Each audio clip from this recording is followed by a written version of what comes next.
Hey everyone, this week I wanted to talk about keeping the heat out of your fuel system. I know it's the middle of December and it's cold outside, but I'm still thinking back to June when it was 107 degrees and I was driving all over the Midwest, and I just had fuel system problem after fuel system problem. There are many layers to the issues we had, but it pretty much all stemmed from the fact that it was just so dang hot. So I'm going to go over all the different ways I'm approaching this problem and all the different solutions I'm trying to come up with. So I'm going to kind of throw the kitchen sink at it. So here's what we're doing. First thing I did was get my exhaust manifolds ceramic coated. These are the custom stainless manifolds that I had made a couple years ago, and I had these ceramic coated in black from Finish Line Coatings here in Portland, as well as the downpipes that I don't have here on the bench top. But basically everything from the head to the tail shaft of the transmission pretty much is going to be ceramic coated to try and keep all the heat inside the pipes and out of the engine compartment. Next up is also ceramic coating the fuel injector rails. These are the stainless rails that I had cut and had the AN lines put on either end. So this is a return style system still, which means as the fuel's flowing through the engine compartment on its way back to the fuel tank, it picks up a lot of heat. So I'm going to try and keep as much heat out as possible from the rails themselves by having them ceramic coated as well. The third thing is to insulate all of the lines.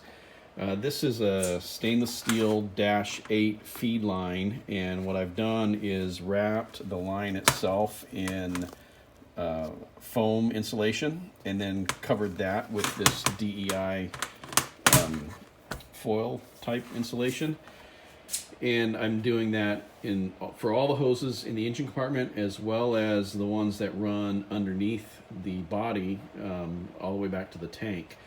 Because I've never really paid much attention to the stuff running under the body before, but on race week I realized that the road temperature gets to be like 140, 150 degrees sometimes, and when you're barreling down the highway, you've basically got a 140 degree space heater 6 to 8 inches away from your fuel line, just keeping it warm the whole time. So my thought was that the airflow would keep it cool, but I'm afraid that it might be picking up a lot of radiant heat right off the road. So I'm insulating the lines like this all the way back to the tank. In addition to that, I've got the fuel pumps themselves wrapped in a DEI heat reflective blanket, and the little U-bend that goes right near the rear end, I also have that insulated. So I'm basically insulating every inch of fuel line that I can to try and keep the heat out of it. And then the final and probably biggest step is that I am using my chilled intercooler water as a coolant for the fuel line.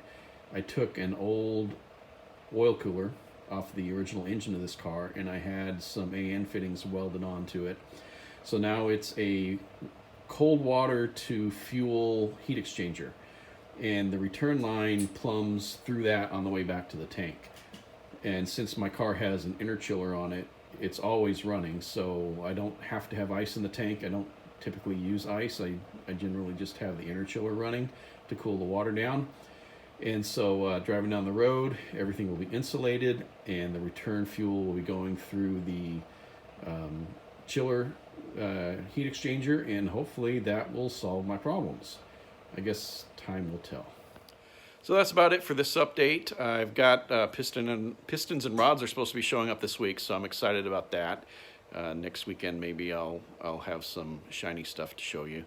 I don't think I'll have any work done on the car, but maybe some new stuff coming in. So until then, everybody have a Merry Christmas, and I will see you next week.